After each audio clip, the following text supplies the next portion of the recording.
What up, though, Pride Nation, man? What's going on, people? I'm gonna let everybody get in the building, and if those come in late, it is what it is. I wanted to kind of get on here early because I wanted to talk football, and it's been a while.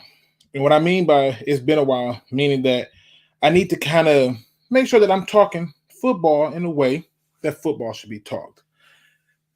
Now, I'm in a really good mood, people. Um, Holidays coming up. I'm healthy. My family's healthy. And I'm enjoying the time that I have with my family.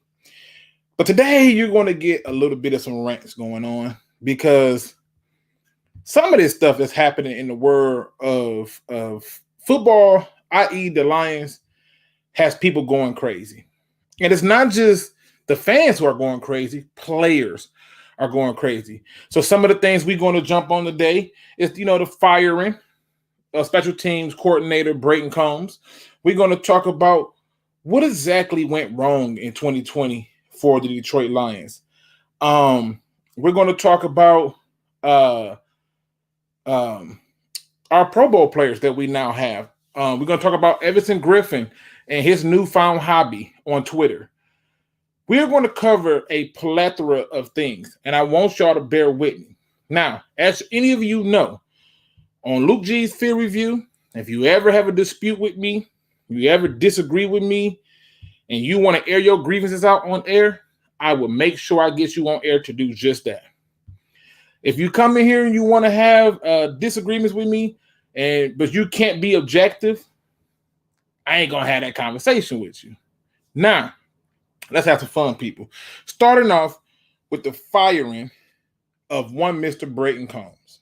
Now, I've been sitting on this thinking about this. I even talked to one's Detroit's own Big Will, and he brought up some very good points. I looked at some other perspectives. And so one of the things that I immediately noticed was that a lot of people seem to be confused, upset, and angry about the firing of our special teams coordinator. And my goal today is to try to capture all those perspectives. So before I do all that, let me just shout out to those who are in the building with us. We got Troy in the building. I don't want to botch your last name. King Metrics in the building. We got Down 19 in the building. 1991 Max Stagg in the building. Detroit's own Big Wheel in the building. Go Lions. Let me see. We're going to keep going down here. Soda Boy. We got Angelo in the building. You can call me Funk in the building. D-Map Zooms in the building. Malik Mills in the building. Top Dog is in the building. Brian Farrell's in the building. The Speak Easy Sports is in the building. We got a lot of people in here. Hard work, dedication. I want to make sure I cover everybody. Now, I can't forget Game Day Express as well. All right, now, how do I feel about them firing Brayton Combs? If you're seeking the short answer, good. I feel pretty good about it. If you're seeking the long answer to why I feel good, it's simple. One, you called an unauthorized punt, and this team has had this kind of behavior for years. And one of the things that has always jumped out to me from us fans is, where's the accountability? Where is the standards at? Why is this allowed to be? Why are we allowing these things to happen? And so to me, doing something like this sets a standard, because there's one thing I thought about, and that is, why would Brayton Combs call a fake punt there? And then the second question is why would Darrell Bevel not challenge it? And then it made sense. Darrell Bevel didn't challenge it because, one, it was unauthorized. So he wanted him to learn a consequence for that decision. Two, according to Darrell Bevel, he I got 3 timeouts and all type of time left. Put the ball down there. We were getting stops. Now, stay with me. The reason why I was okay with them firing them is because too often we see this where people are deciding to make their move. Okay? Where people are deciding to make their move. And to me, Brayton Combs trying to call a fake there was his chance to make their move. Okay? And to me, This is a pivotal point in the Lions' history where everything counts. Darrell Bevell's trying to remain head coach of the Detroit Lions. And now you got a guy trying to get himself a head coaching job at 34 years of age by calling a fake punt and showing that he made other decisions that panned out well for them. If I'm the interim head coach, I'm firing dog. One, you trying to show me up. Two, I didn't tell you to call that. You make me look stupid. When something goes wrong, they don't go, oh, man, what a dumb call by the special teams coach for calling a fake punt. Nope. They say, man, what was Darrell Bevell thinking? That's what they say. And so if Darrell Bevell is going to establish himself as a leader in this locker room, you got to get out with this old mentality, I'm going to do what I want. The days of those poor standards are gone. We're not playing that no more. Those are done. And so when I look at this move to move on from him, I'm okay with it because there was no guarantee he was going to stay the special teams coordinator with the new head coach. You know what I mean? It was no way that was going to happen. And then you look at it from this standpoint, because now I'm also looking at it like this. I have always assumed, or at least took the assertion, that Darrell Bevell was handcuffed by Patricia. Well, really what I thought was Patricia allowed Darrell Bevell to call any game plan that he wanted. But after talking to a few subscribers, it make a lot of sense. Could it have been possible that Darrell Bevell saw the writing on the wall and opted to save some of his best play calling for when he got the interim job? Very well could have been. And he won't be the first one to try this move to get his career jump started. He wouldn't. But this brings another dilemma for me, because if you're doing things like that, I can't trust you as a head coach. And if I'm and on top of that, why would I want to trust you as a head coach? That means that you would do whatever it takes to maintain your status. So two guys in the podcast said, did they fire him because he called the fake punt on it? Yeah, that's why they fired him. The way Darrell Bevell saw this, he had more time. And he felt that playing field position made more sense. It says, now King Metro says, y'all remember those predictions from the beginning of the year saying we win in 4 games? I had us going 7-9. I said I could see us going 7-9 at best. Maybe 8-8, maybe. But I don't see us doing much because Matt Patricia was still here. But in the case of Combs, understand why Combs was let go. Understand why Combs had to be let go.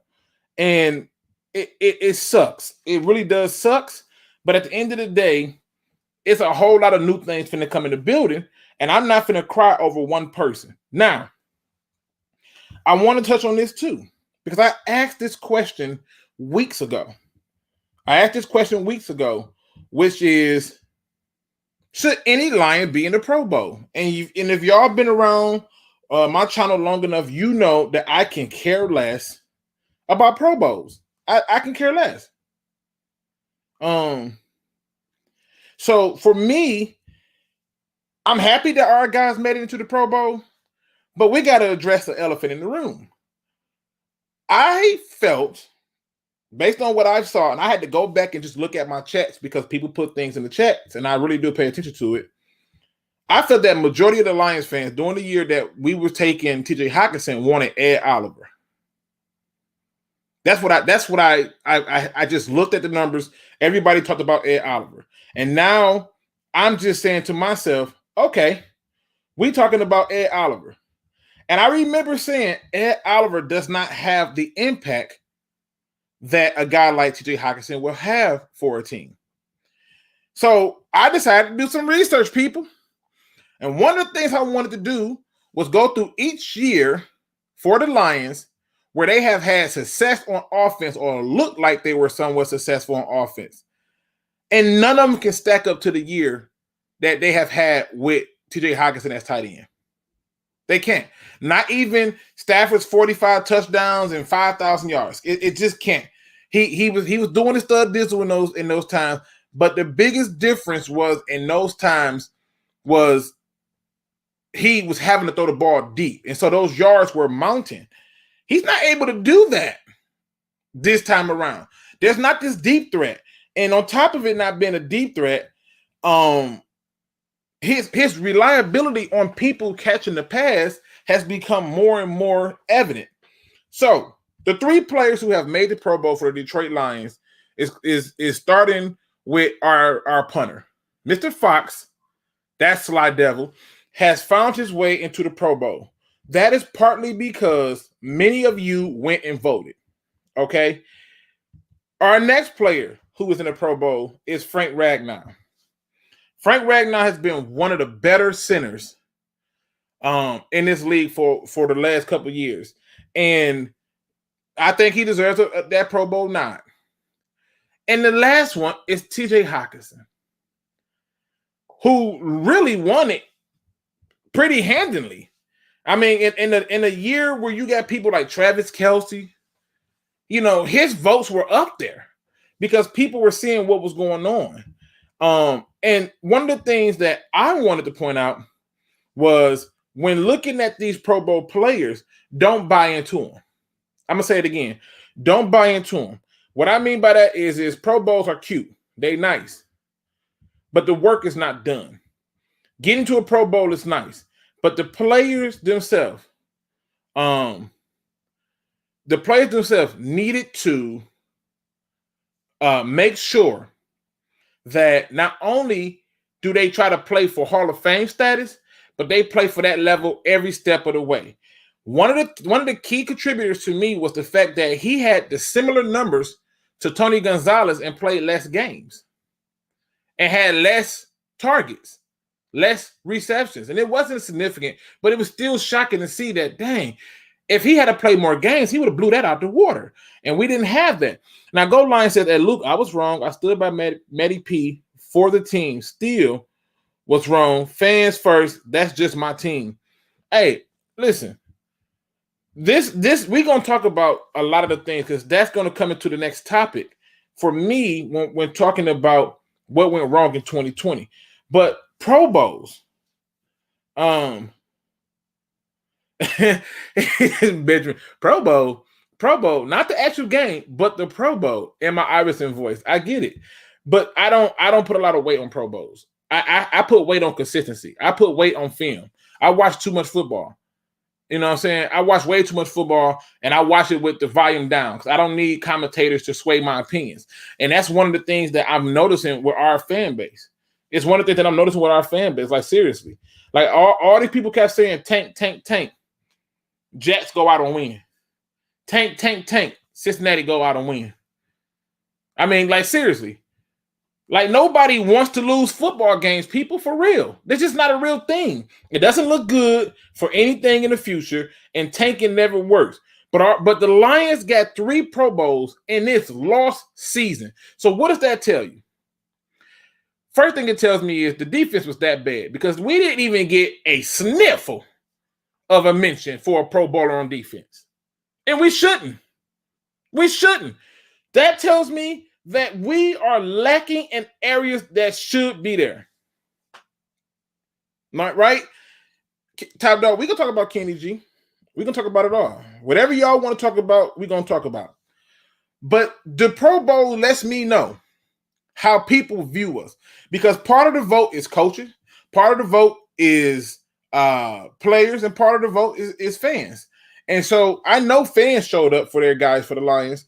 But that's only a third of the vote. We had to get some votes from somebody else.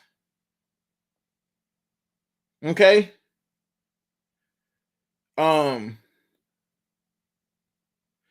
Now, not a Lions fan, but says what's going on right now is the reason why you cannot trust the Lions organization. They can fire whoever they like at this point, and they fired Patricia and Quinn. They should have fired everybody. No, you can't. You can't. You still got a football season to play. You still got games that had to be played. If you fire everybody, who's coaching the games? Who's calling the games? You can't do that. The number one person who should have been fired weeks ago was Bob Quinn. We failed in that department. We could have got a huge jump start on interviews.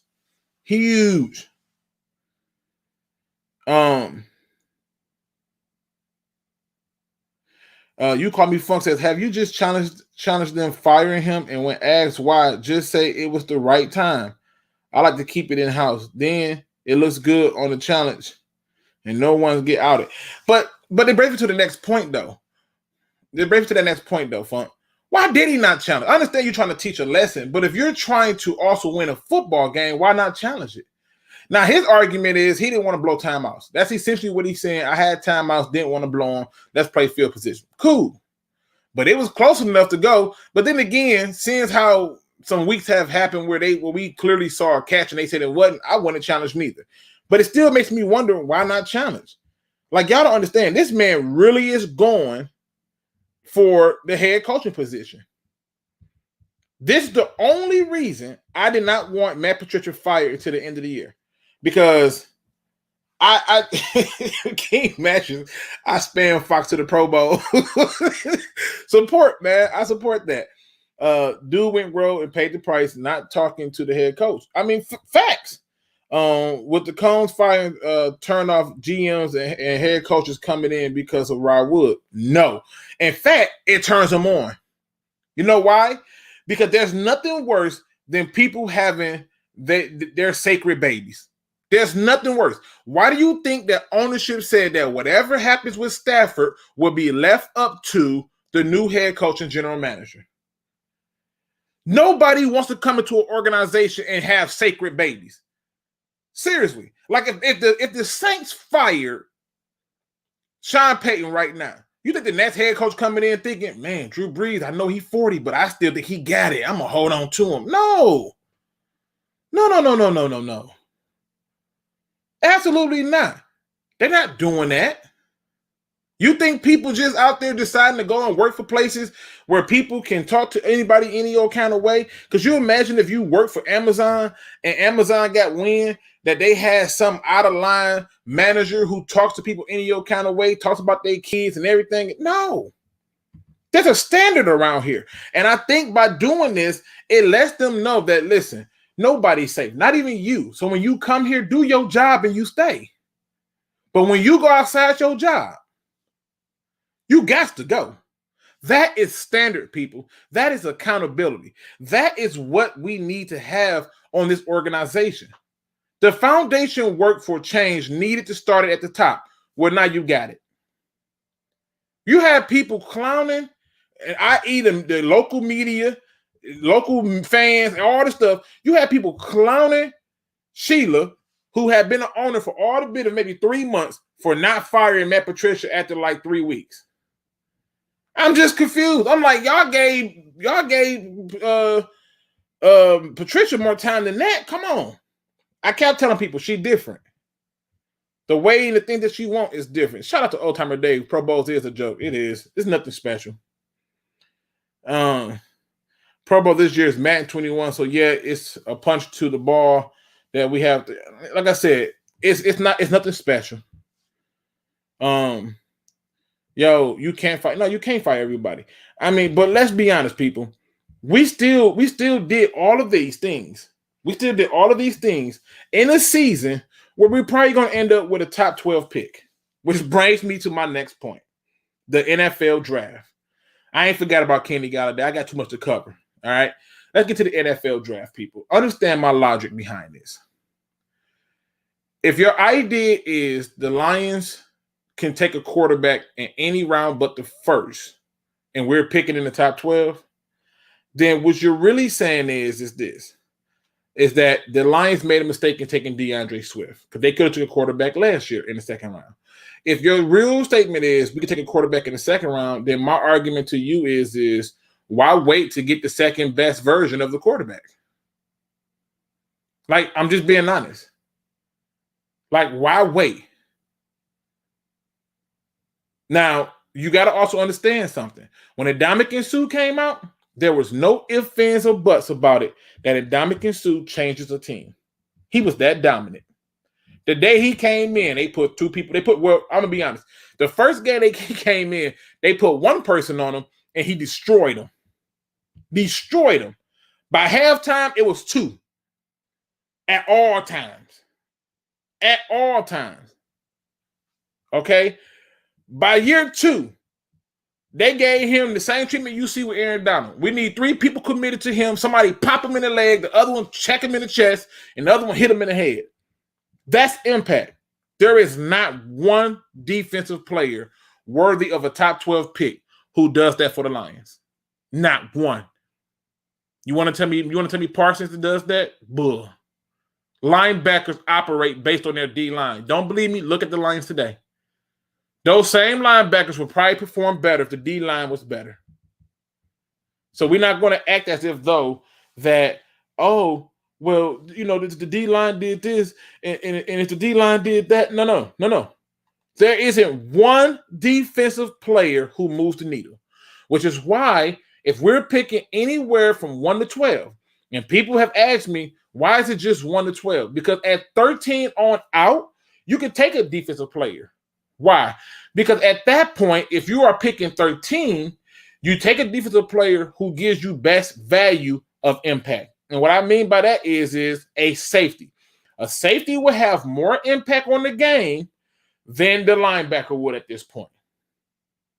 It's just the facts. I remember the year that Devin White was coming out, and all I kept hearing was Devin White, and I kept telling everybody he's essentially Jared Davis. He misses a lot of tackles. He can blitz. He's got speed, but he's not a bad linebacker.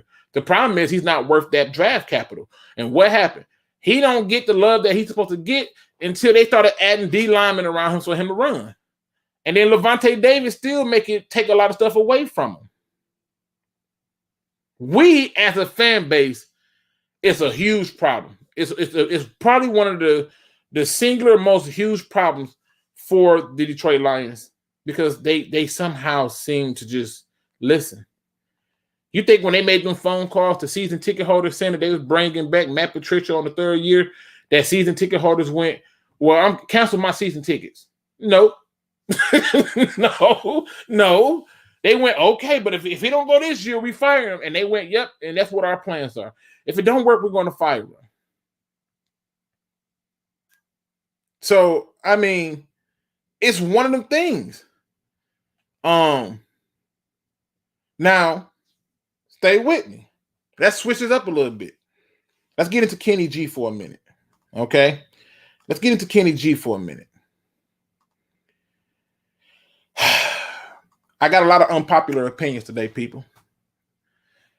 And I'm unapologetic about them because I go by film. And film tell me what I need to know. You look at all these teams, and they have a good core group of receivers. But look at the teams who have these outrageous receivers. The Saints, Cardinals. You want to add in there people like I wouldn't even put the Chiefs in there. The Chiefs got a core group, in my opinion. Like Tyreek Hill, in and of himself, he's not like Calvin Johnson or Randy Moss or Terrell Lawrence or anything like that. But let's just look at some of these teams with those outrageous receivers, right? Here's why I'm at with this whole Kenny G saga. If we sign him, good. If we don't, good. Receivers come a dime a dozen. Every year. Receivers come a dime a dozen. And if the Detroit Lions decide to take a receiver in the first round, I'm going to be pissed. If we're taking a receiver in the first round, it better be at pick 28, which means we have traded down, collected a host of draft picks that's going to cover us for this year and next. That's the only way I'm going to be happy. But if you telling me that right now, sitting here looking at it, that we got to go out and we got to re-sign Kenny Golladay, I don't know if I agree with that. I don't know if I'm cool with that. Because the reality is this. Receivers come a dime a dozen. They really do. Every year. It be receivers I ain't even know was really doing nothing until I look up. I remember having a whole conversation with J-Mo where I was talking about cornerbacks. And I told him, I said, listen, that Justin Jefferson going to give, what you calling hell, if he even cover him. Well, he didn't. He covered on one play. Didn't go as planned. Kenny Golladay, Bruh, if we sign them, we sign them. If we don't, we don't. But what we cannot do no more, people, is start falling in love with singular players. If you want a team to play as a unit, then put a unit together. That is the New England Patriots way. Right? Everybody been trying to crack the code on the New England Patriots way. When all it is they put together the team first. No one person is above the team. They've had Terrell Lawrence, Chad Johnson, Randy Moss. They've had all type of talent over there. Not one singular person was more important than the team. When you look across the board, even to the Pittsburgh Steelers, look at the Baltimore Ravens, how they've been having success and where they've been having failures at. And the failures came when they started putting one player above it. People forget they did sign Joe Flacco to a multi-million-dollar deal. And then realized that he ain't it. He can't do it by himself. It's a team game. It is what it is. I'm with you on that, Benjamin. They take a receiver this year. I'm not watching. Period. Everybody talk about, oh, Aaron Rodgers. Devontae Adams was out. Aaron Rodgers looked real human. You know what else made it look human? They ain't have a run game. And he's essentially put in the same situation that many quarterbacks in this league have been put in. Poor decision-making by coaching. Dev99 says Michael Parsons or Gregory Roos. I'd always botch his name. In the first, Dylan Moss in the second. Dylan Moss to me, okay, I'm just going to put it out there, people. I've been watching my films already, and Dylan Moss to me irritates my spirit because he takes too many damn plays off. And it was one of my criticisms of Chase Young. If you go and look at film right now, Chase Young, he does not give you max effort.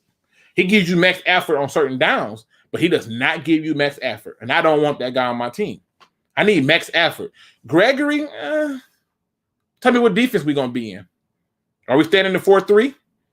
Are we staying in the 3-4? What we doing? You tell me what defense we in, we can talk about it. Parsons, he doesn't move the needle. I love Parsons. He doesn't move the needle. He just don't. I'm trying to build teams here, people. I'm trying to build teams here, people. Benjamin says, keep that same interest for Stafford. Some of y'all treat him like God's gift. No, that's not the problem. See, the difference between Stafford and other people ain't that he's treated like God's gift. Is that the hate and the energy that people put out towards him is unwarranted. And so the question was asked, did Stafford live up to expectations? And you go through and you look at every first round draft pick that was taken first overall, he right up there with the Peyton Mannings and everything, and the numbers. But what y'all do is y'all like to turn around and take team success and attribute it to the quarterback. And then when I ask questions like, well, why isn't it not a loss considered for people like Drew Brees when the referees miss a blatant pass interference? Or why is it a loss on Peyton Manning or Tom Brady when the kicker misses a field goal? Nobody can tell me that then. When I ask questions of why isn't the win-loss record put on other players? Why just the quarterback? When the quarterback, if you really think about it, in and of itself cannot win the game because everything he does is contingent around other people doing their job. I.e., the line has to block. The receiver has to catch. The running back has to hold on to the ball and get the handoff. He just can't do it. When the ball is traveling through the air, that's the highest percentage for turnover. So that's the difference. But I've said many times, if the new general manager, head coach come in and want to move on from Stafford, do it. But that would be a Lions move. And what I mean by that is you're going to essentially bring another guy in to do what? Start? For what? Name me the last quarterback who got to sit. When I tell you who it was, it's going to blow y'all mind. The last quarterback who got to sit and then came in and played because somebody got hurt was Eric Kramer. That team went to the playoffs in 1991.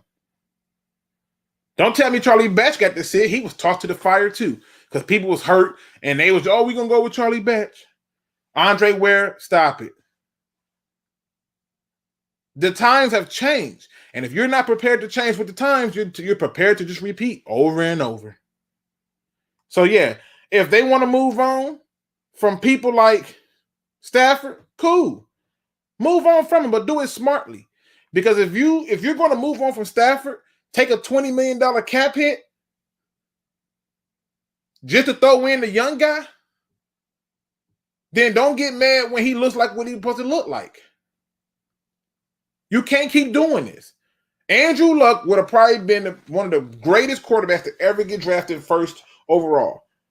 His career was cut short due to a pathetic effort of putting talent around him. And when they did put talent around him, instead of them utilizing the talent, they utilized him. And now he's out of football. Thank you.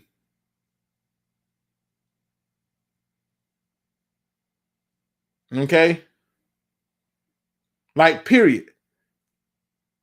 Now, one of the things I'm really looking forward to is for them to actually move on from Stafford. I am. I can't wait for them to move on from Stafford because I literally am going to put a board up on what's going to be the excuse from all these fans who said, matter of fact, for every fan who wants Stafford gone, please post it in the chat right now. If you believe that Stafford should be gone after this season, post it in the chat that, yes, I believe. Please do it. Post it right now. All right? Like, post it in there right now. If you believe Stafford should be gone right now, post it in the chat. All right? Now, I want y'all to keep it 100. If you feel in your heart of heart that he should be gone, put it in there. Frederick said Stafford's looking like trash, bro. What game was you watching? What game? What game you talking about? I mean, let's be honest. What game we talking about? What game you would? And I'm critical of him, but I'm critical based on film. What game you talking about? Like, ain't no ifs, ands, and buts about it. I'm okay. I'm okay with y'all saying that y'all want Stafford gone. I'm good. As long as you good with Chase Daniels being the starting quarterback next year. That's my next question. If you want Stafford gone, post it in the chat. Now, after you answer that question, tell me, are you okay with Chase Daniels being your starting quarterback next year? That's all I want to know. I am not against Stafford being moved on. Not against it. If Stafford hit the free agent market this year, he would be the #1 free agent in all of this year. I swear to God. He would have more inquiries than any free agent on the market this year. And we talking about a market that has some of the most perennial names. Dak Prescott out there. Von Miller out there. AJ Green, Matt Judon, Leonard Williams, Bud Dupree. Right? Patrick Peterson, Allen Robinson, Jadeveon Clowney. He would supersede all of them if he hit free agency right now. They'd be the #1 most sought after free agent out. And if you believe in your heart of hearts that we got to move on, I ain't mad at you. But also then turn around and tell me, are you okay with Chase Daniels being your starting quarterback? I'm just saying. If you're okay with Chase Daniels being your quarterback, and what I don't want to see happen, because I've already come up with like 3 excuses that I'm going to hear when Stafford gone. 1, man, it's just ownership. Ownership got to sell the team. We're not doing that. 2, man, Stafford wasn't making us no better, but the coaching ain't no good. We're not doing that. 3, oh, man, we can't be putting these expectations on Chase Daniels. I've already heard the excuses before they even been had. If you drafting a quarterback, either 1 or 2 things going to happen. 1, you putting them in to play, which is a Lions move. Or 2, you're going to let them sit and groom behind a guy like Chase Daniels. You think they finna sit there and let him groom behind David Blau? Really? That what we doing? I'm asking y'all. This y'all show today. Whatever topic y'all want to talk about, we gonna talk about it.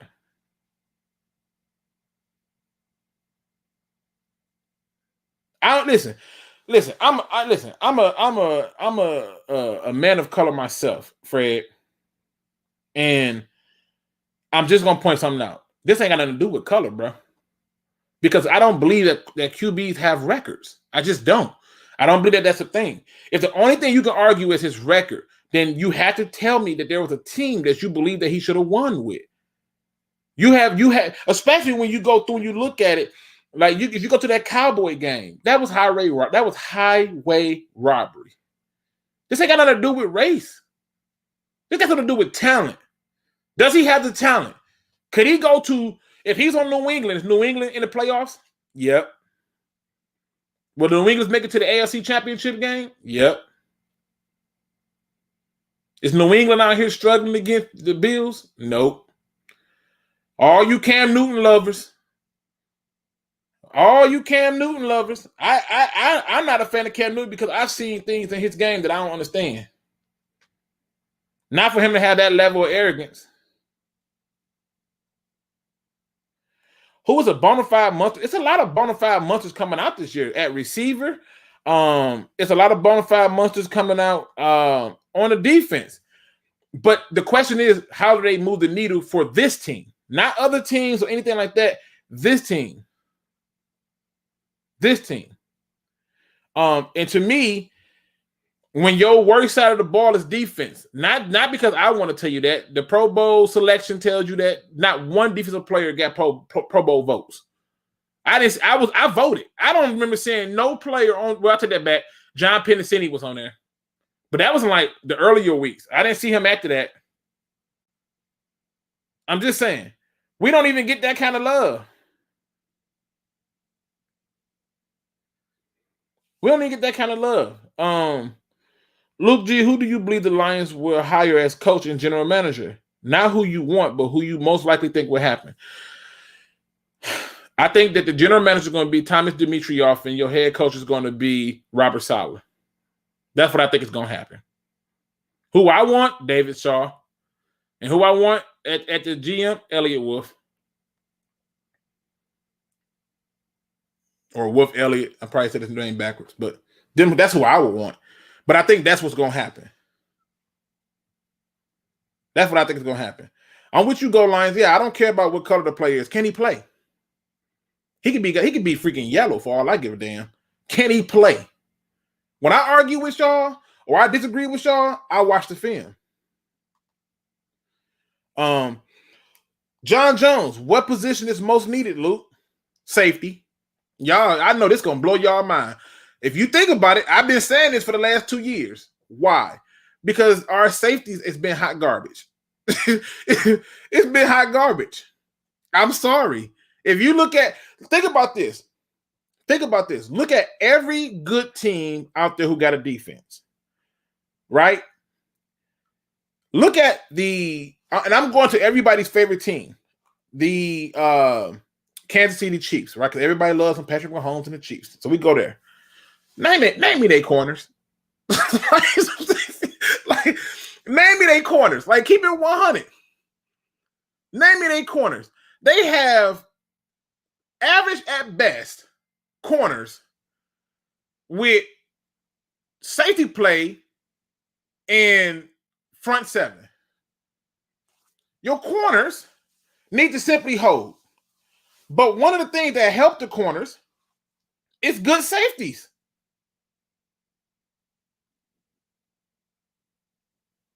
Like, that's what it is. We need a safety. I remember Pittsburgh used to have like one of the dopest, dog, outrageous front sevens. They had it all. They were still getting gashed. Cornerbacks weren't doing nothing. Draft come around. They ran to the podium for Troy Polamalu. All of a sudden, their defensive ranking went high. See, that moves the needle. That changes the team. Why? Because he was a defensive player who really made a difference. He moved the needle. We got to be able to get somebody who moves the needle. If you're taking them in the first round, and if there's nobody that you can take in the first round and you're picking between 1 and 12, then you got to take the guy who's going to take over. And that's the quarterback. It's the only decision you can make. You want to add another offensive lineman after we don't just pay big money to Big V? We just drafted Steinberg to be the next guard. What about Joe Dow? See, this is stuff I don't understand. We got to change the way we think as a fan base. We keep talking about rebuild. We in renovation. We keep talking about doing things that don't make sense. We talking about linebackers. Are we going to add a DN? For what?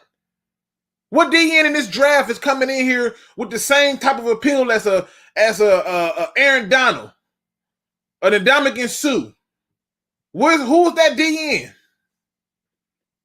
Hell, even Jadeveon Clowney when he came in looked unhuman. When Mario Williams was drafted, he ran the same 40 as Reggie Bush, and that's being taller and heavier. But we ain't changed the way we thought as fans. And then what happens if the Lions get comfortable? Nah, I'm not doing Justin Simmons. I'm not doing Justin Simmons.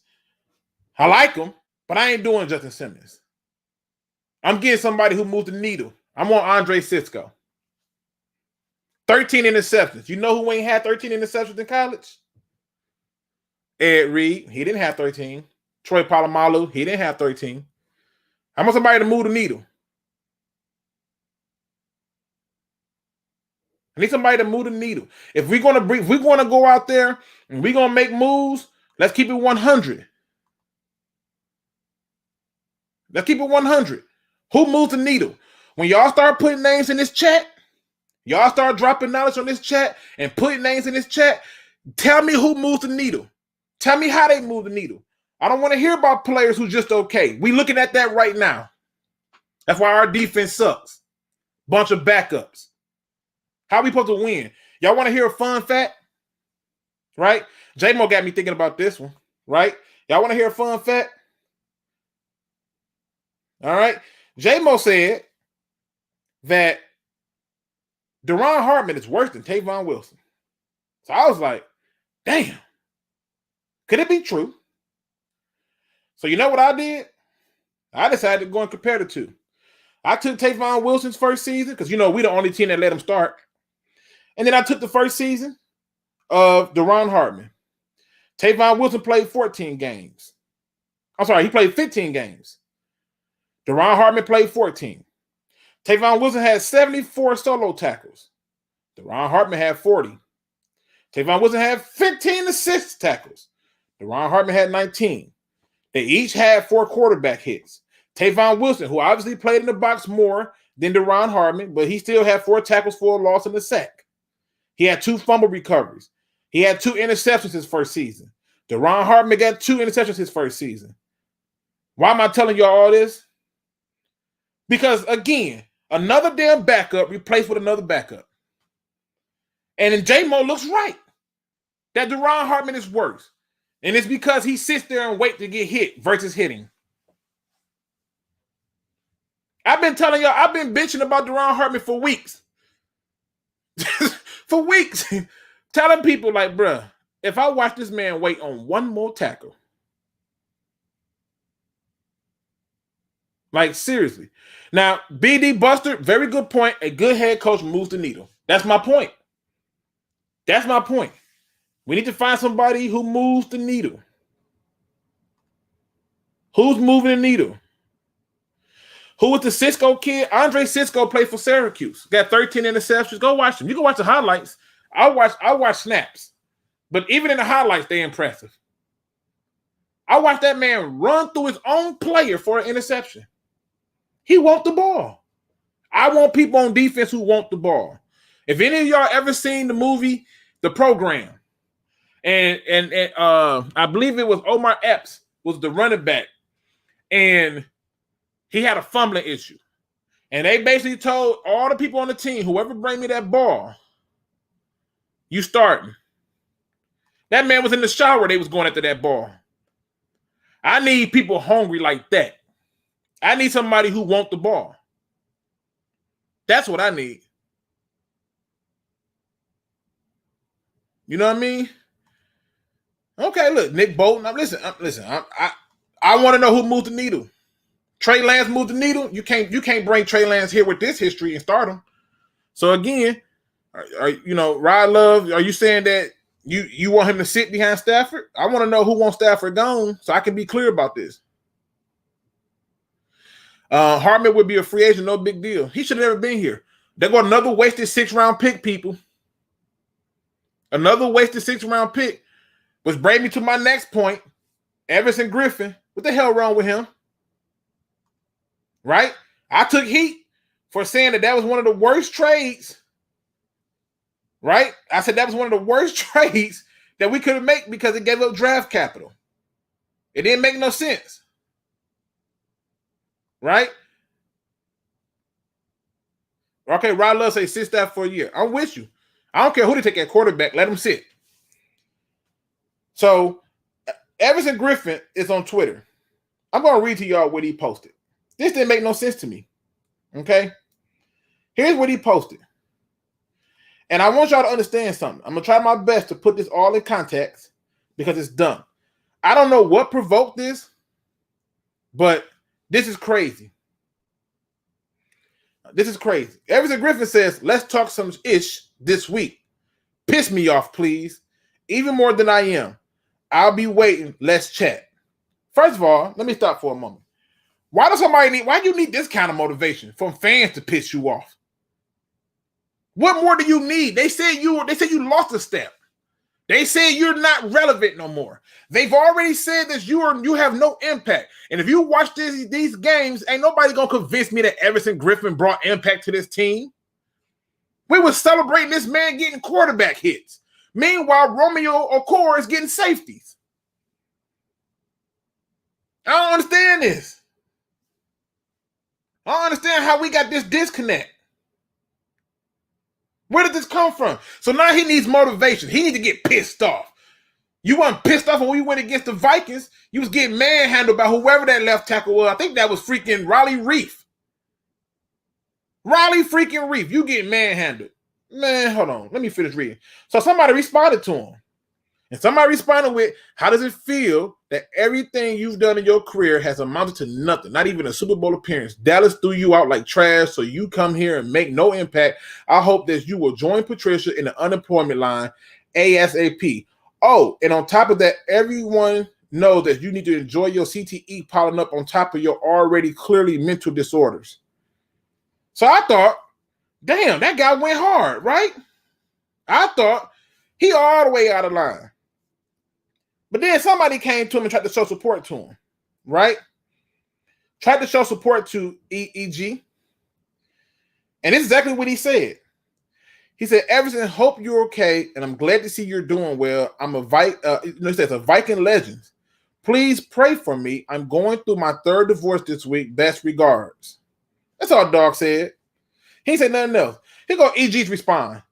God damn, your 3rd divorce? Dude, fix your shit for real. For real? This him talking to fans. He trying to get himself hyped up for a game on Saturday. On a Tuesday. When I used to play, the moment I woke up and knew it was game day, I was hyped. If you told me my opponent was my 1-year-old son, I'm giving him everything I got. He gonna have to show me today. He trying to get hyped on a Tuesday. Right? This his response. His response to a guy who's trying to show him support.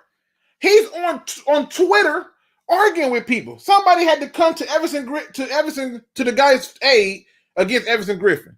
He goes, I know you're not talking. How many teams have you been on in 3 years? And all you had to do was wash somebody's clothes and shut up and do your job. And you couldn't do that. But you're going to clown on this man for what? Let me go through some other stuff he done posted. I'm not trying to be rude. I'm just trying to point this out. Somebody says to him, I'm not here to talk shit. I'm just really confused about what's happening that made this come out. Nothing happened. Find a reason to be pissed, and I'm pissed. Either 1, he drinking. 2, he's smoking. 3, he's sniffing.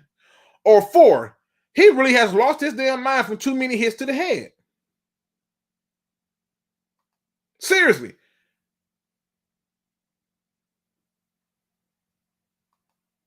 I just don't understand it. I don't understand it.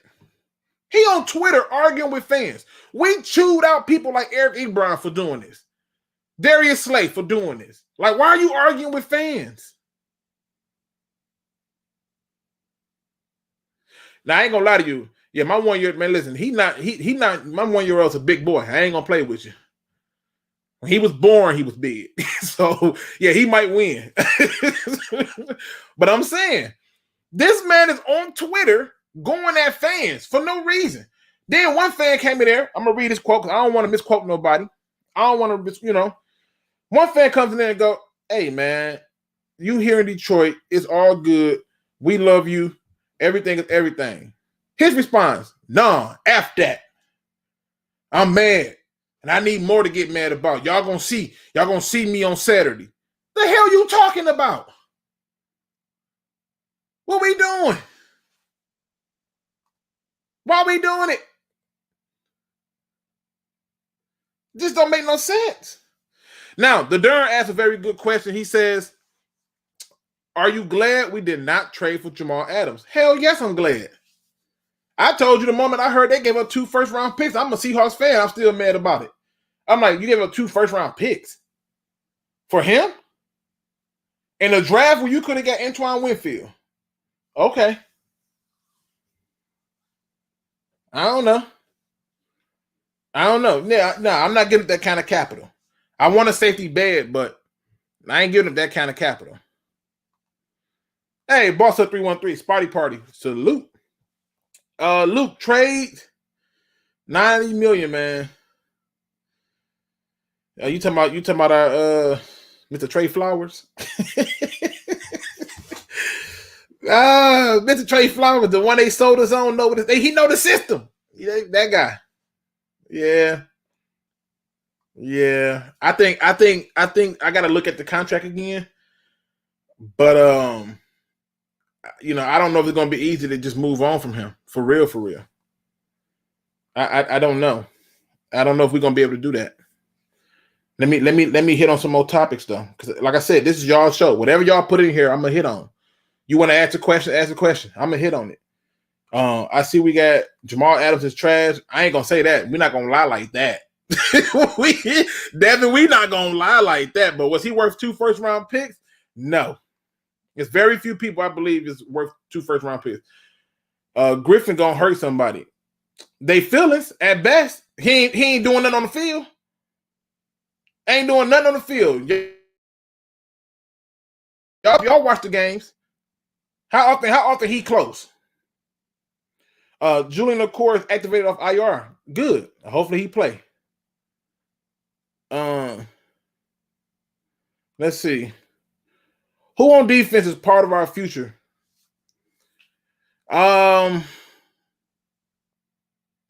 Some people are going to be part of our future by default. Like Trey Flowers. The contract is big. So he's got to be a part of the future, right? John Pennicini is a good person to be a part of our future. But Trey Flowers, I don't even think is safe. I mean, Tracy Walker, I don't even think he's safe.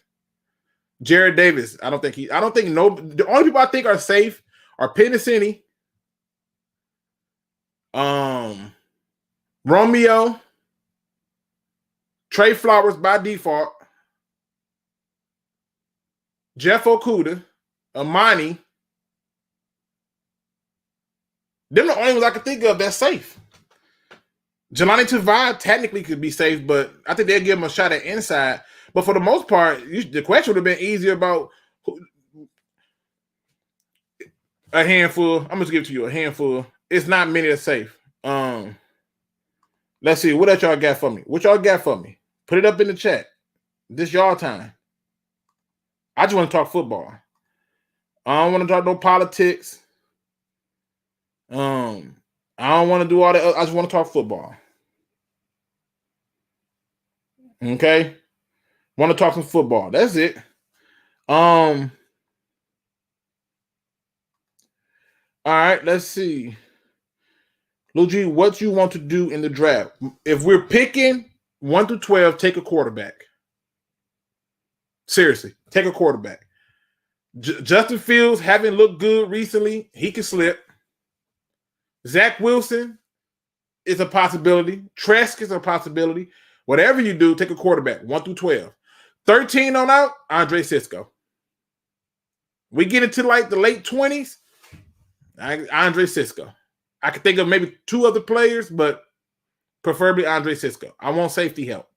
I need a ball hawk. And we ain't had a ball hawk in a long time. Don't nobody want that BS and strong safety contract. You ain't gonna get me to argue. I like the Seahawks too. What's good about Thomas Dimitroff? He know how to find talent. He know how to hire coaches. But one of the problems is I think where he gets where to me, one of the things that he do the best is how he handles free agents. He somehow seemed to get free agents. And to me, I like that ability. I think at the end of the day, his ability to bring free agents in and connect with the players to get them to come here, that's huge. He gonna need those skill sets here in Detroit because Detroit has a certain reputation, and not too many people is happy about it. Pistons are ranked 29th in offense in preseason, just to brighten y'all day. Hey, listen, the key thing about preseason is those are practice games. Talk to me when the season really counts. What scheme should we run, Luke, with the players that we have? Unfortunately, 3-4 on defense with the players that we have. And on offense, I think that we're running the right scheme. We're just not consistent enough with running the ball. I mean, you watch Stafford. I think he threw the ball still too much in that game. The dude out here barely. Every time he take a breath. You remember that song by Puffy? Every step you take, that one. I be missing you. Every breath he take, he was missing it. Like shit. It hurt. And they had him out there throwing the ball. I thought it was stupid. It was more proof that we can't have Darrell Bevel as our head coach. What about the Lions GM and head coach job? It's attractive to a top candidate if they're given total control. See, one of the things that you're starting to see now is football people are in to help non-football people make decisions about football people. And when those people come in, football people are going to help them make decisions on if they're making football moves. So what they're going to be doing, they're going to be given free range. Head coach going to be given free range. General manager going to be given free range. So that's the only attractive we have. We can't say draft capital. It's clearly other spots that people can go to and get better draft capital. And we can't say it's player personnel because there are other teams where you can get probably some better personnel. Right? So we can't say West Detroit. Most people hate the code. It's a reason why Florida is one of the biggest retirement states. People love the heat. So we can't say that. You want to tell me it's cap space? Go ahead and pull out my coffin and lay me in it so I can go ahead and die at that belief. It really is the fact that they'll be given free range to get it done with a close eye. So that's the only thing I can think of. I can't think of anything else that makes us attractive. If I'm a general manager and I get to pick between Detroit and Houston, I'm taking Houston. I get to pick between Detroit and Jacksonville, I'm taking Jacksonville. No state tax, great weather, better things to do. Oh, and you mean to tell me I get to have draft capital? Great. Let's be honest.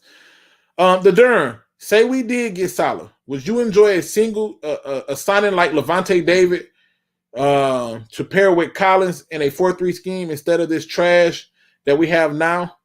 Collins. Are you talking about Xavier Collins from Tulsa? Is that who you're talking about?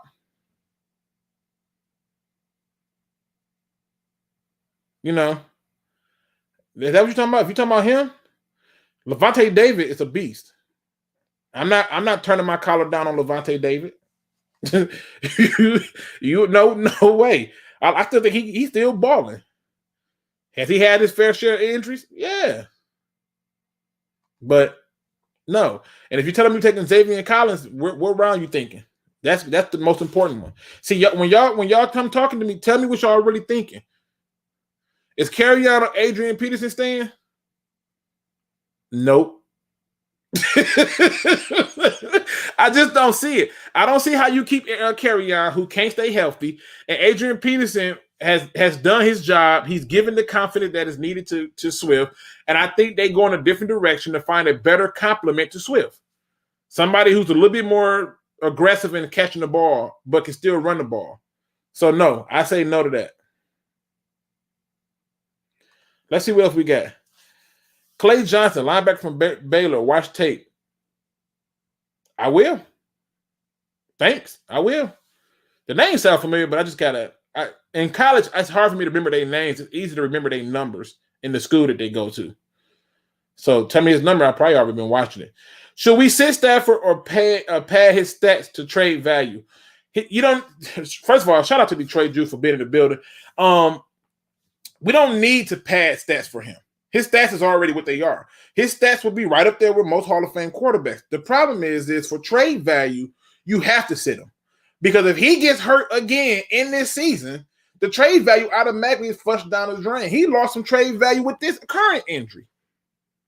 If we would have just sat him and said, listen, he took a time with his family, undisclosed thing, and then we could tell him behind the scenes that, hey, look, man, we didn't want to get him hurt, It is what it is. But no, I don't think we need to pad stats for him to be recognized by people. He's already recognized. You can only hurt his stock. It's similar to what happened to Chase Young. He didn't play in those games because he knew that by playing in those games, it only hurts him. It does not benefit him any further. I believe the same thing happens with Stafford. Who is your favorite quarterback in this draft? Zach Wilson. It's hard too, but Zach Wilson, just particularly for this team. First of all, BYU is not an easy school to get into. Let's get that out the way. Second of all, he reminds me of Russell Wilson with a mixture of like Josh Allen. That's what he reminds me of. He's just taller than Russell Wilson. But I've seen him make decisions that I'm like, damn, that's the right thing. See, when I watch film on quarterbacks, I look at how many progressions that they go through. Some of these quarterbacks that we be getting hyped about, they're told by the head coach, first progression, throw the ball here. No, he has to go through progressions. And so I appreciate that. I appreciate that a lot. King mentions none of those quarterbacks are as good as just wait a year. Well, here's the problem. You can wait a year, but then that means you're getting to the last year of Stafford's contract, and then you still probably not picking high enough to get the quarterback that you think could be serviceable. So, waiting don't help. So firing Combs makes the Lions look good or bad? Good. It sets standards. See, one thing that Bob Quinn did that I love, and to me it's going to stay here, is 9-7 ain't good enough. Even though he didn't adhere to his own standard set, he set a standard that we as fans can get behind. 9-7 ain't good enough. So that's what our new standard is for these new head coaches. 9-7 cool, but I need more than that. Them better be the best 9 wins I ever seen. Them better be some blowouts and beatdowns with some good teams. But it makes him look good because it sets a standard. Justin Fields is Ohio State quarterback, and we don't trust Ohio State quarterbacks. No, I don't. Dwayne Haskins. Let me keep going. like I'm serious. You want me to keep going? Remember how everybody wanted Terrell Pryor? Okay. Okay. I'm just saying. You want to keep going with this? I don't trust them. I don't. Because the amount of talent they have around them and what they're asked to do is different. It's different. Could you imagine we drafted Aaron Donald instead of Ebron? I can't. Because if you'd have had Aaron Donald, you would have had Aaron Donald and Ndamukong Suh, and the rest would have been history. But Justin Fields is losing a lot of steam right now. What do you like about R. Smith? Rick Smith, the general manager, that he got experience. He got experience. Plus, he took time to take care of himself. His wife was battling a serious illness, and he was 100% there with her. And after her time came for her to pass, he still took care of himself. He wasn't thinking about football. He focused on mental toughness and emotional toughness and getting himself in a position to be there for his children and do things like that. And one of the things on top of that with Rick Smith is Rick Smith, has shown that, hey, he's not afraid to admit to a mistake. He's made some mistakes and tried to fix them. He wasn't just dug in. One of the problems with most of the general managers that we hire, even the head coaches, is once they make a mistake, they dig in. That's what that is. So, yeah, I mean, that's what I like about him. But I like the fact that he took his time to get it together. Let's see. Isn't the Pistons also a top-ranked defense in preseason? Good point. If Chase Daniels is starting, Bucks defense is a must-start in fantasy, right? Yes. Yeah, I mean, listen. They're going to block different for Chase than they would for Stafford. I'm sorry. Most of them just trying to get out without getting themselves hurt. But they're going to block different, period. So ain't no getting around that. Dolo Dynamite, Luke, what can we do or who can we trade to get more capital this draft? Boom. Great question. Great question. Kerryon Johnson. That's one. I'm going to give you another one. And it's not, like I said, it's an unpopular thing, but I'm all about unpopular opinions. Tracy Walker. Right? Tracy Walker's another one.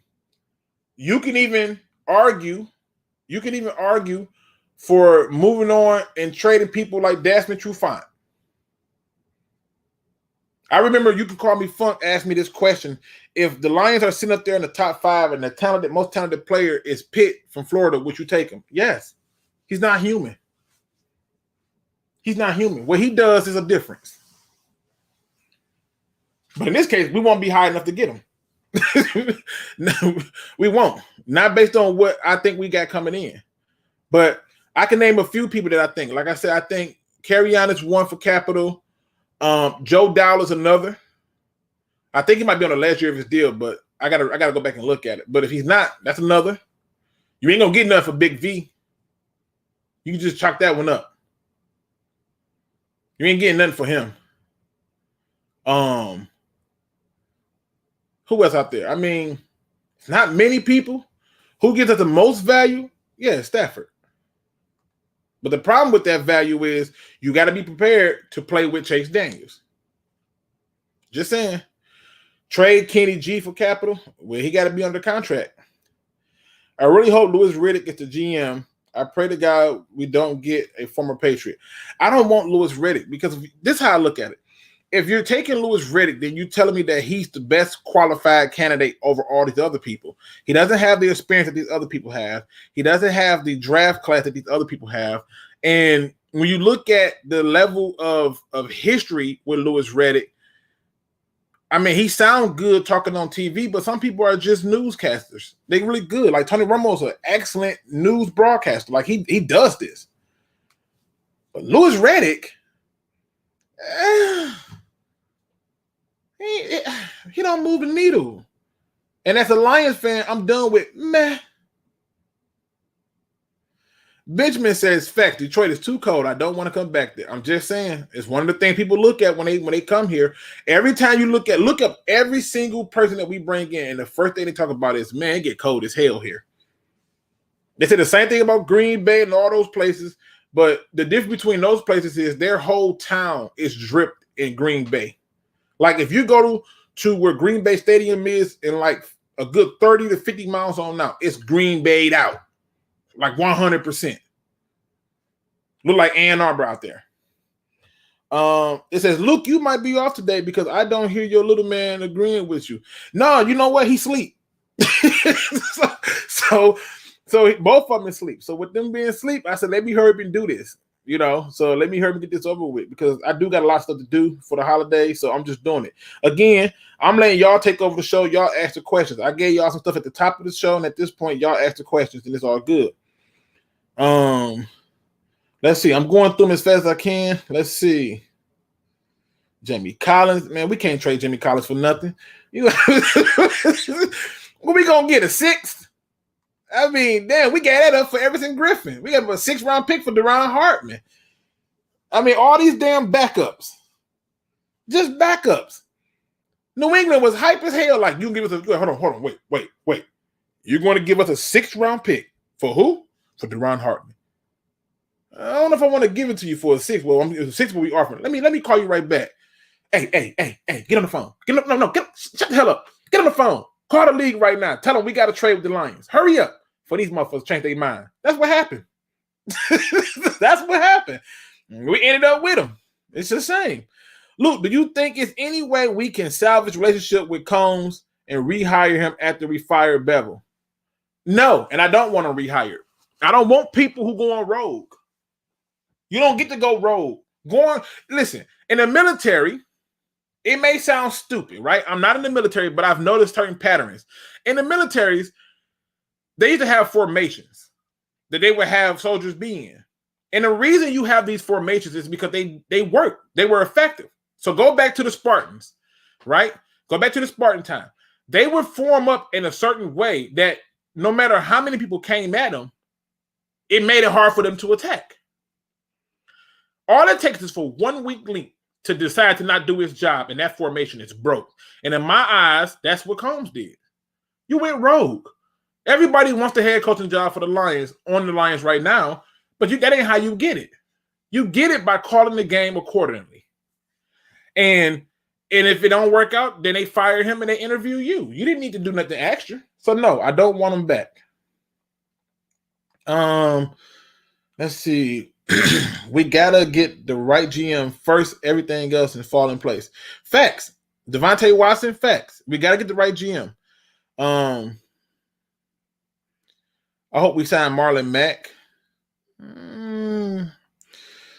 Tell me what defense we playing. If you tell me we playing a 4-3, then I'm not really. Well, are you talking about Marlon Mack, the running back? Nah. No, I like Marlon Mack, but we could keep carry on for that. I just thought about wait a minute, you talking about the running back? You want Marshawn Lynch? No, I don't. Not as a Seahawks fan. He can keep it pushing. Although he got some phone calls. At Luke, I agree. Running back twins. Yeah, they trying to find somebody who's similar to Swift, so that way they can keep it going. When you can mix it in and out, it works. Let's see. I'm going down there. There's no guarantee that Saleh would come to Detroit, considering Houston and Jacksonville are more attractive. A lot of people, the Jets are more attractive. I don't know why people shocked, but the Jets are more attractive. If the Jets don't listen, I'm finna help y'all understand something. Let's talk about the Jets for a brief second. Everybody thought that they was trying to tank. No, the Jets were trying to win. It just wasn't good, right? But everybody thought, well, why would they want to win the game and they're going to be out of the sweepstakes for Trevor Lawrence? Because they're thinking, why would I do that when I could just simply get the best left tackle in the draft and stick with Sam Darnold and draft me my quarterback in the 2nd round? Did it ever occur to people that maybe they thought instead of just taking the quarterback, I'm going to build the line and the team around him first? I'm just saying. This is the same. We needed another running back and receiver. Bryant at the tight end might be the next to Hockenson. That's a huge one. The question is tell me who we got as a coach, because certain coaches don't use 2 tight ends. So there's certain coaches out there on the list that I know that don't use 2 tight ends. So tell me who the coach is, and that might work. But it would be a dynamic duo because that's hard to cover. Just saw a mock draft with us drafting Jamar Chase, wide receiver. Would you be upset if that happened? Mad as hell. I love Jamar Chase. That boy a beast. 100% beast. But I'm mad as hell because you cannot take a receiver in the 1st round. Not when you got people like Corey Davis and listen, man, look at some of these names at wide receiver, people. These are just some of the names that we can have at wide receiver. AJ Green, Allen Robinson. You want to add Sammy Watkins in the mix? You could, right? Corey Davis. You want to add John Ross? You could. Let's see. Keelan Cole. I mean, there's receivers, people. Zay Jones. I mean, and don't get me wrong. People are probably looking but these ain't perennial names. I don't need them to be perennial names. I need a receiving core. That's what I need. A receiving core. That's all. So, yes, I'll be pissed if we took Jamar Chase. Zach Wilson is my favorite quarterback in this draft, too. I just believe in Zach Wilson. The more I watch him, the more film I look at, the more he makes me a believer. Well, no, I don't think. I'm telling you, if we pick it in 1 through 12, and I look at who are already in line for 1 through 12, we should have a good shot at getting one of the good quarterbacks. Period.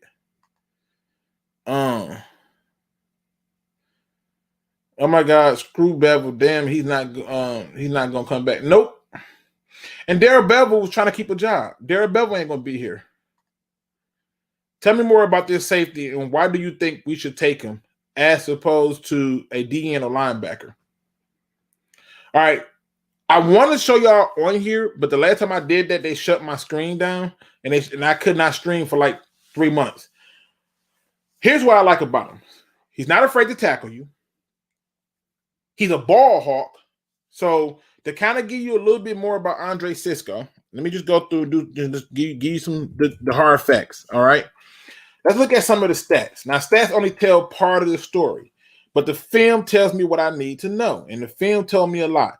He's a 3-year starter, so that's huge. 3-year starter. Now, 3-year starter. He has 2 forced fumbles in his career, 14 pass deflects in his career. He has 13 interceptions, people. 13 interceptions. He's got 2 tackles for a loss. He got 136 total tackles. And I thought, okay, that's probably because they get into the safety a lot. No, this man is running up trying to get this heat. He want this smoke, people. On top of that, 94 of those 136 are solo, 42 are assisted. Now, what stands out huge mostly for me with this player? When I looked at the interceptions that he got, I also look at who he played, who he went against, how they perform, and those little things. And the first thing that always jump out to me is if the team is not up to par with them, then I should see you standing out like a sore thumb, right? Like you should be 100% there. When I look at this dude, man, I'm telling you, he flies around. He flies around. If he can't get the interception, he hitting you. If he can't hit you, he trying to strip the ball. And when he trying to strip the ball, he's still holding on to you like you owe him money. I seen him snatch up a receiver who I swear beat him on this route. They brought him up in the box, and I swear this receiver beat him in the box. And this dude snatched it up like it was a salmon upstream. I've never seen this. I haven't seen this in a long time. And so when I saw that, I said, yep, I want the person who gives me the ball. So Sports on the Run, what's going on? Shout out to you. He has a YouTube channel. Make sure you subscribe to him. I think if you are a Lions fan, you should want Zach Wilson. The only other constellation I would probably take outside of Zach Wilson, which kind of scares me a little bit, but I think could still have a little oomph to him is Trask. But one of the things about Trask, I don't always see him going through progressions like I do with Zach Wilson.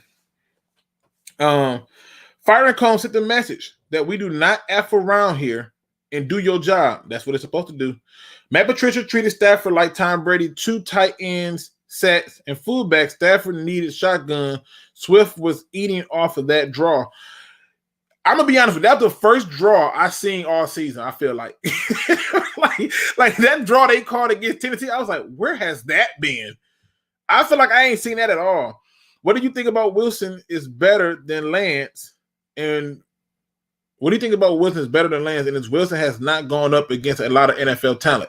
True, he has not gone up against a lot of NFL talent, but it's perfect for him to sit and learn. Like, you know who else didn't go up against NFL talent? Josh Allen.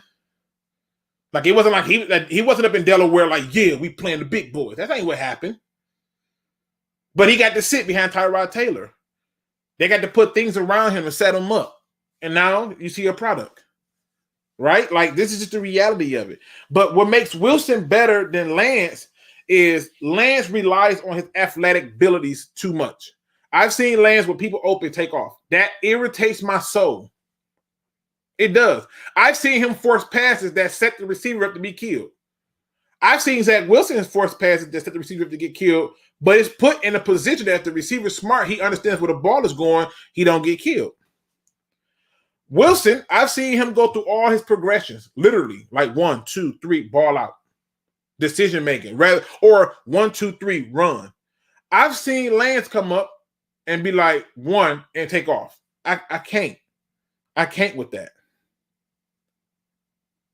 I can't. Martinez, you talking about the Wisconsin guy?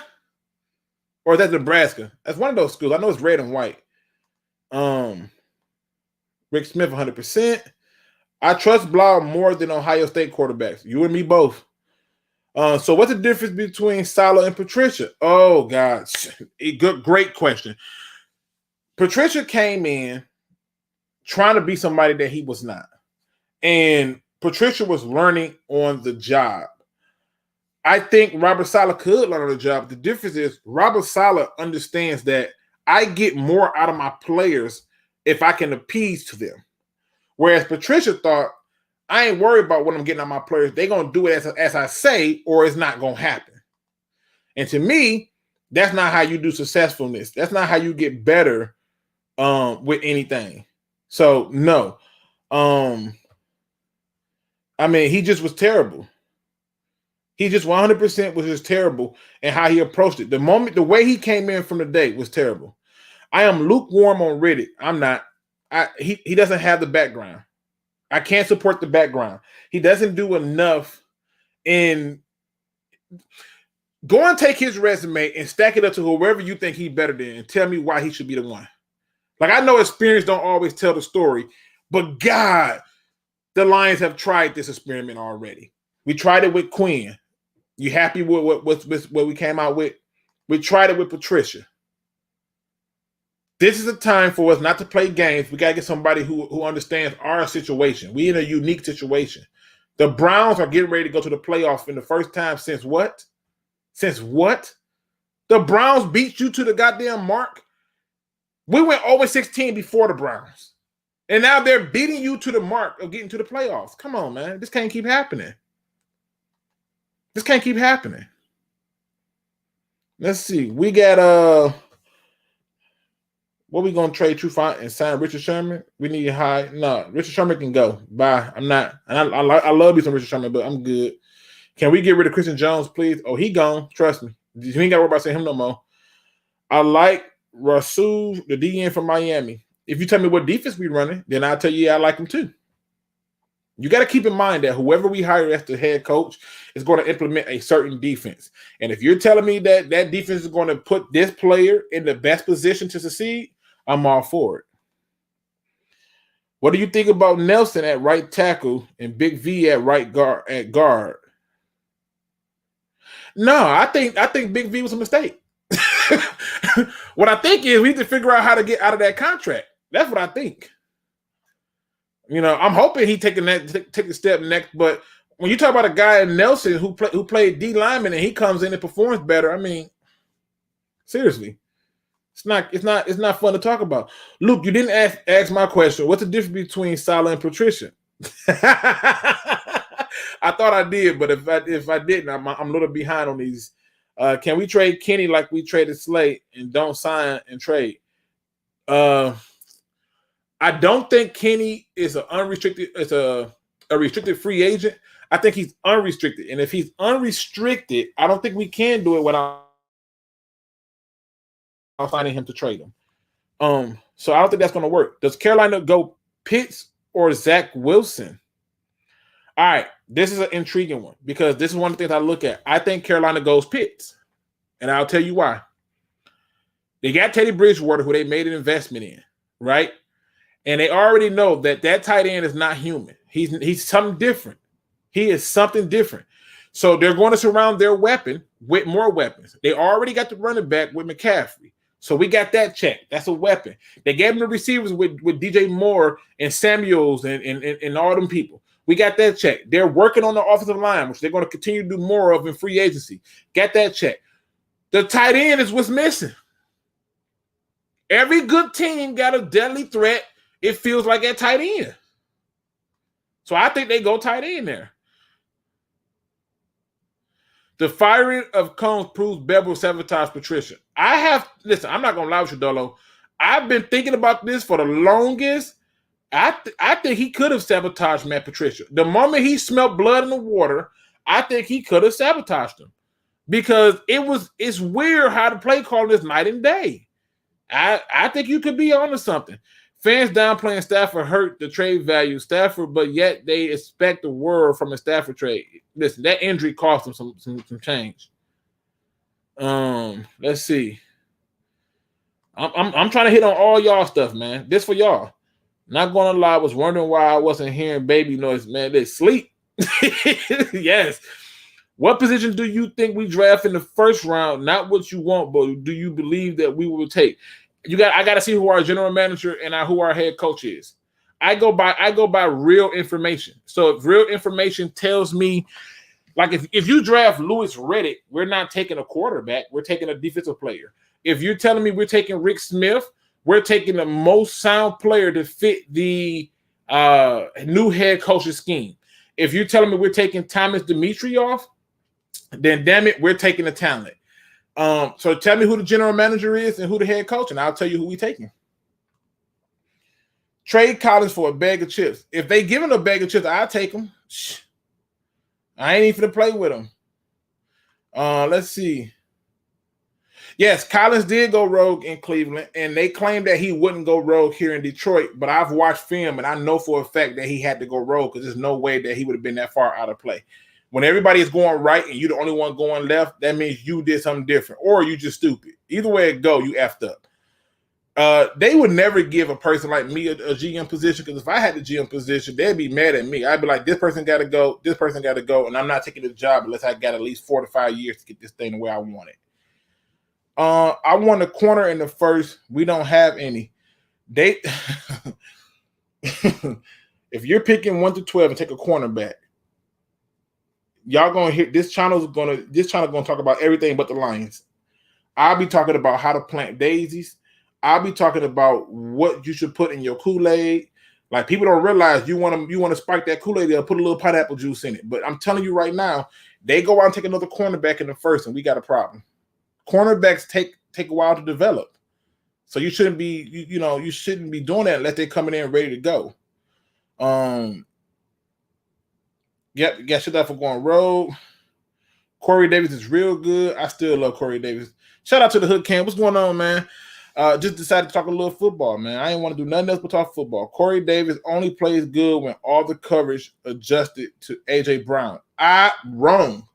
So A.J. Brown gets open sometimes because sometimes the other guy is doing his job. And one of the things, the difference between A.J. Brown and Corey Davis is Corey Davis can go deep and stretch the field. A.J. Brown ain't running faster than Corey Davis. I don't see that on film, but he could be getting coverage rolled away from him. But my point is this. You got to put it into perspective on who your quarterback is. He got Ryan Tannehill throwing to him. And before Ryan Tannehill, it was God, what is that damn dude name? It'll come to me in a minute. But you put him with a guy like Stafford who just say, go get the ball, he's gonna perform. He's a deep threat. If the Jacks picks Sewell, we have a great chance at Wilson. I think they are taking an offensive tackle. That's why they don't care if they win. My draft, CBS, Trey Lance, BR, Justin Fields. I don't want pay at all. I don't. If we get Lance and he's allowed to sit, cool. Justin Fields, he's allowed to sit, cool. And that tells me we're picking in the top 12. Pay. Is that the Michigan guy? I don't want no parts of that. I ain't trying to be funny, but he doesn't move the needle. Andre Cisco sound like a beast. Go watch his film. Andre Cisco from Syracuse. Go watch his film. Yeah, mock drafts are meant to be mock drafts. I remember the mock drafts had us taking everything but TJ Hockenson, and I kept saying we're taking TJ Hockenson. I remember mock drafts have us taking everything but Isaiah Simmons, and then as it got closer, they switched it to Okudah. And I remember thinking that there's no way he's going to be stupid to do this. And I think that realistically that they were going to take Isaiah Simmons or the offensive tackle. And then he decided, well, I got to replace Slay. And he took the cornerback. Stupid. Stupid. I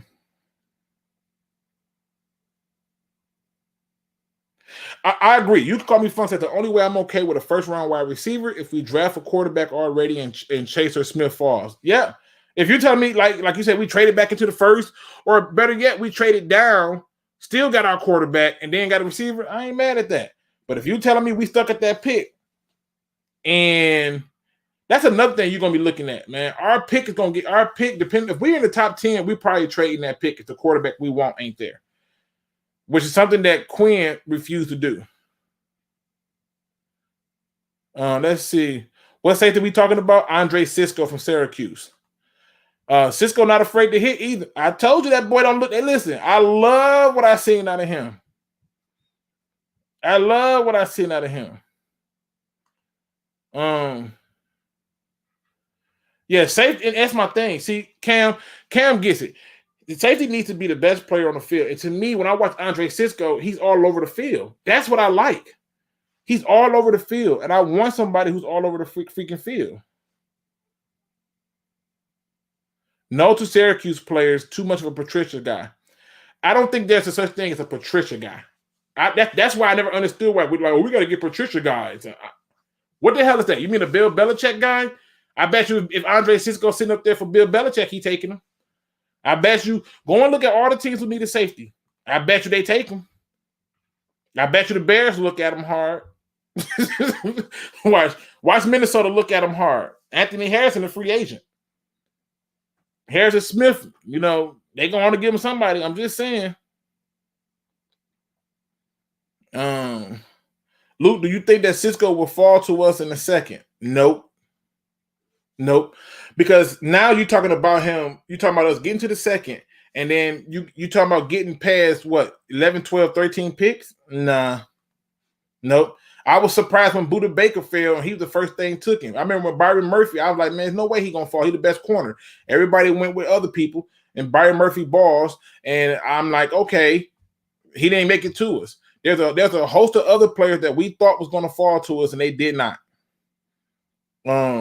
So Jalen Heyman, what school? What's his number? Lance is North Dakota State University. He's not going up against NFL talent. Nope. That's why they need to sit. I'm looking for people to sit. Let me see. Oh, I think I hit a baby now.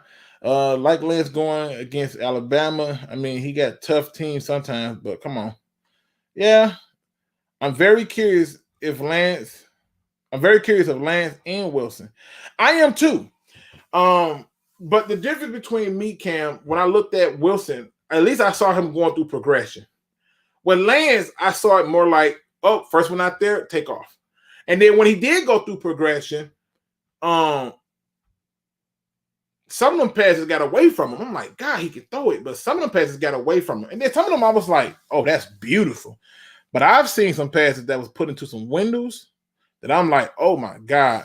Look at Desmond Ryder, Cincinnati quarterback. I think that's who J-Mo was talking about, but I think he kept calling him Desmond King. And I was like, well, Desmond King is all right. I thought he was talking about the cornerback.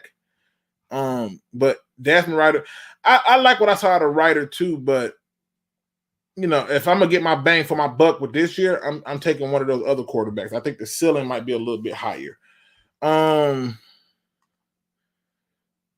Look, what's the safety name? Andre Cisco from Syracuse. Andre Cisco from Syracuse. I like the way Lance run. I do too. I just don't like the way that he take hits. I wish he don't do that. He don't slide enough. That's another reason why I like Zach Wilson more. Zach Wilson will slide before you get a hit on him. Lance be trying to punish you. I don't need that from my quarterback in the NFL.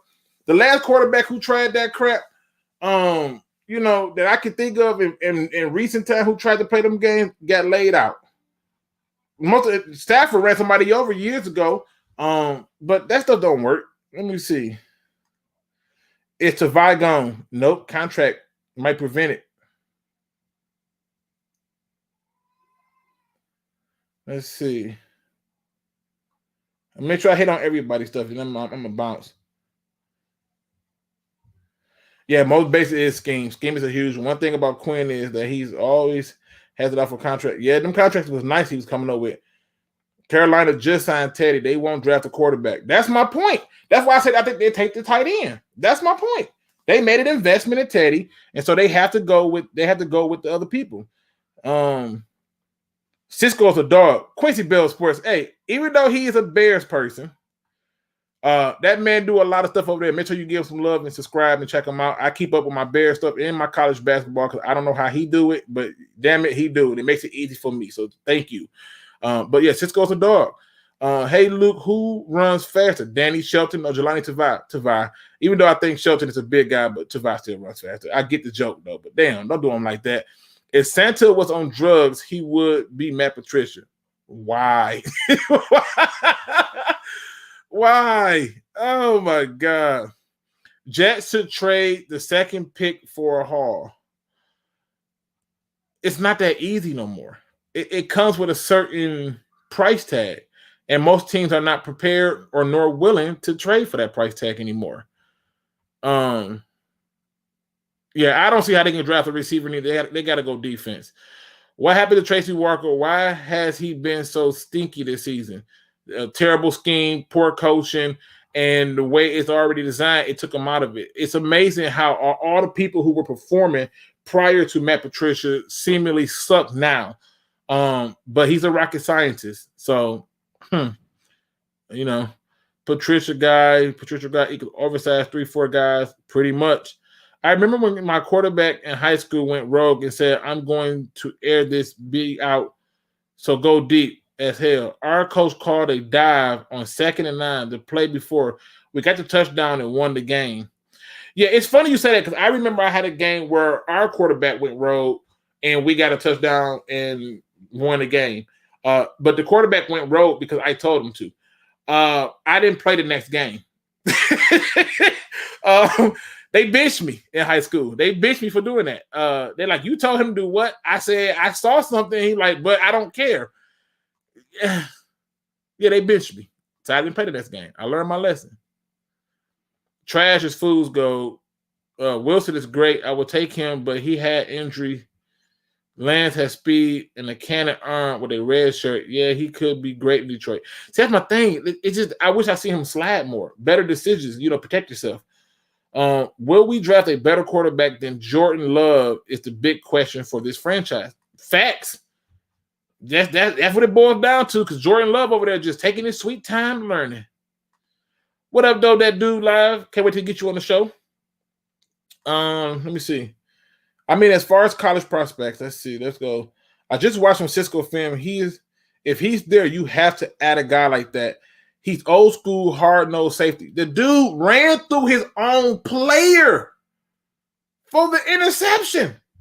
The player stopped to wait for the ball to come to him. He went to the ball. You can't ask for more than that. Andre Cisco, in my opinion, if we're not picking in 1 through 12, need to be the pick.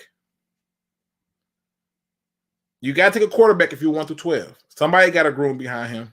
How do you feel about our future in the future of this division? Tell me who the head coach, and I'll tell you how I feel better about it. Until I know who's in place, I can't answer questions like that. I really want to draft Parsons or Gregory. I know you do, man.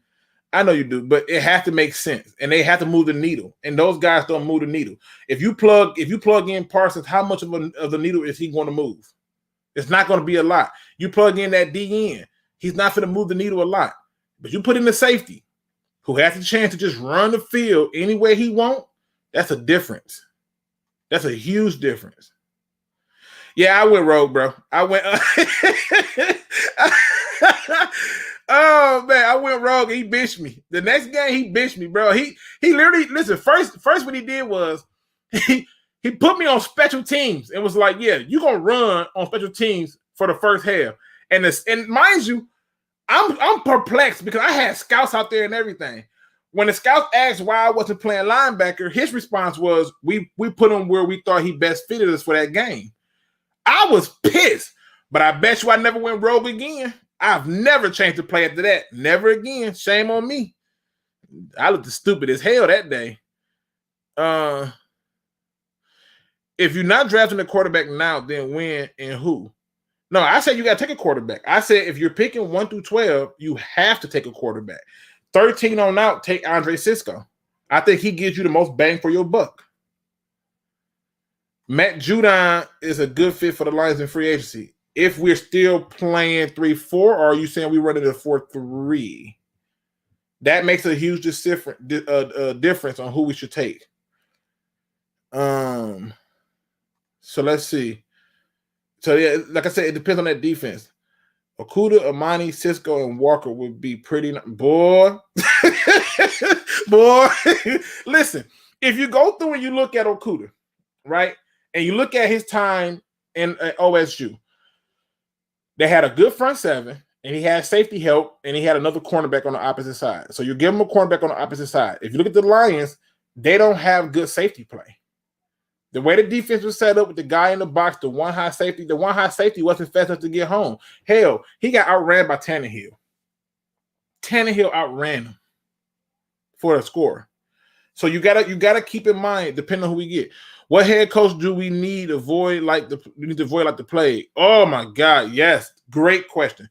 The one head coach that you need to avoid like the plague, in my opinion, bar none, stay away from him, is Greg Roman. Don't go near him. Don't call him. Don't text him. Don't fax him. Don't stay away from him. Stay away from him.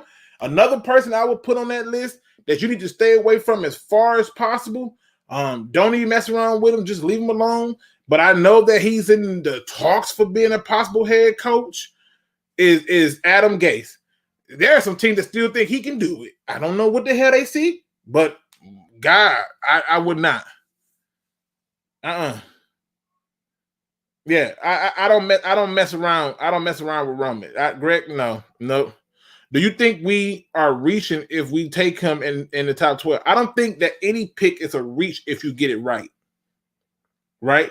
But my thing is I'm going to supersede my belief of taking the talent if I can get the talent, plus I can feel the need. And so a lot of the times with us in the top 12, I got to ask myself, are we going to be picking in the top 12 after that season? I don't think so. This team already looks better under Darrell Bevell. Imagine what a legitimate head coach is going to look like, where he can implement all the things that he wants to and interject some happiness to the players. So I don't expect us to be picking high again. So I want to get the quarterback while we're still high. But if we hit 13 and the quarterback that I want ain't there, and now I got to think about taking one in the second round, I'm taking the talent, and that's Andre Cisco. That's just how I would do it. But again, I've always said unpopular things, and just watch what happens. Nick Bolton out of Missouri is a linebacker that fits any scheme. I've been paying attention to Nick Bolton. I'm going to keep my thoughts on him because I got to do a film on him, but I'm going to keep my thoughts on Nick. Could not agree more, Luke. Stay away from Roman. Bro. Bro. Me and Cam somehow inexplicably always be agreeing on strain, but we be looking at the film like, no, this not going to work. Do you think Stafford wants to stay? Yep. This is an easy question. That is the new regime wants to keep him. Yeah, I think he does want to stay because for Stafford wants to finish what he started here. He wants to be the guy. He hear the fans who hate on him. He hear the stuff the media say about him. He want to prove everybody wrong and show them that I'm not the problem. I'm here for this team. And to be honest, when you look at him, he has been here for the team. Let's see. I really believe we're getting solid. I think we're gonna get Thomas Dimitroff and solid. I'm just looking at the history. If you look at what Chris Spielman said in terms of how he's going to go about doing his job and advising Rod Wood, they're looking for experience. The Lions brass are looking for strong experience with proven records, and Thomas Dimitroff has brought talent into that team. The Falcons had a number of talent. Julio Jones look at him, Devontae Freeman. Look at some of them late round picks he don't hit on. And I think that they're going to go in that route. If I'm wrong, then so be it, but I just feel like that's it. Yeah, Shay says, I feel like the term reach is a fan-made thing that's just like tanking. Yeah, I don't. You can't reach if the pick is right. Like, Like, people said that the Lions reached on Barry Sanders until he was Barry Sanders. Then it's like, oh no, great pick. Now the people who reached was the Packers, who took that guy who looked like a fake wrestling man. Well, at least we didn't hire Adam Gates. Hey, I'll leave some things alone, people. Jason Garrett. Yeah, you know what? I would like to stay away from Jason Garrett, but he ain't as bad as some of these other head coaches. I'm telling you right now. So I do hear my son. He is up. I don't want to be on, but I wanted to come on and talk a little sports. And then now I'm going to go be dead as I get ready for the holiday.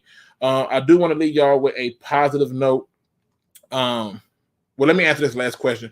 What would you do to gain more draft capital if you were named GM? Also, would you just like to see or address in free agency? Well, first thing I would do is move on from Kerryon. That's the first thing. I would move on from him. I would move on from basically you just go through and look at all the contracts you can move. I would package up deals that would send multiple players to places that give me cap space, and then I would get my draft capital and then go and fill those needs in free agency. That's how I would do it. I want to leave you with a positive note. We are exactly a few hours out before we hit the pretty much the 72-hour mark or whatever it is for Christmas or whatever holiday you celebrate. But I keep saying this to y'all because I don't think people understand. This is the time to embrace every bit of the holidays, whether it be video chat, maybe you spend it with somebody you love. Take the very singular moment, the second, all the way down to the millisecond, to appreciate the fact that the person you spending it with is breathing with you. I have lost a number of people to this dumb virus. Some were children, and I have seen friends where I just couldn't find the words to comfort in some of these hardships. I have had to deal with some things this year myself that I'm not even sure I was going to make it through. And so I'm taking the opportunity to appreciate every singular breath that I can take in from those I care about, whether it be a phone call or something as simple as a small postcard or something. Take that time out to let somebody know how you feel. Give them their flowers. Tell somebody something that they never thought would come from you, like how much you care about them or how smart you think they are or how proud you are. You'll be surprised how often often a person hears, "I'm proud of you." The sad part is it's so few far in between that when they hear it, it's shocking. Somebody you know is a damn good parent, a damn good dad, a damn good mom, a damn good auntie, uncle, cousin, brother, grandma, grandfather. Tell them. And when you tell them and they respond with thank you, take it all in. Sit in silence and embrace the fact that, at least for this holiday, you got a chance to spend some time with them. With that being said, ladies and gentlemen, please make sure that you hit that like, subscribe button. Make sure you check me out when I come live. I'm going to try to go live more and try to do this more so we can have time for it. But I really want to talk some football today. I saw a lot of stuff, and I said, man, it's too much to cover. And I know that a lot of us on the DSA are super busy with the holidays and everyday life. So shout out to my DSA family. Shout out to those non-DSA members. Ramon says, I missed it. Ramon, yeah, we had an open forum, man. You could have said whatever you wanted, asked about whatever topic, we was going to go for it. I will probably try to do this again soon. And if I can't, I would do it. This was really impromptu, so I do apologize about it, but I'll try to make sure I can schedule it out better. With that being said, ladies and gentlemen, please make sure, please make sure that you don't be no chump. Please do your research. I am out.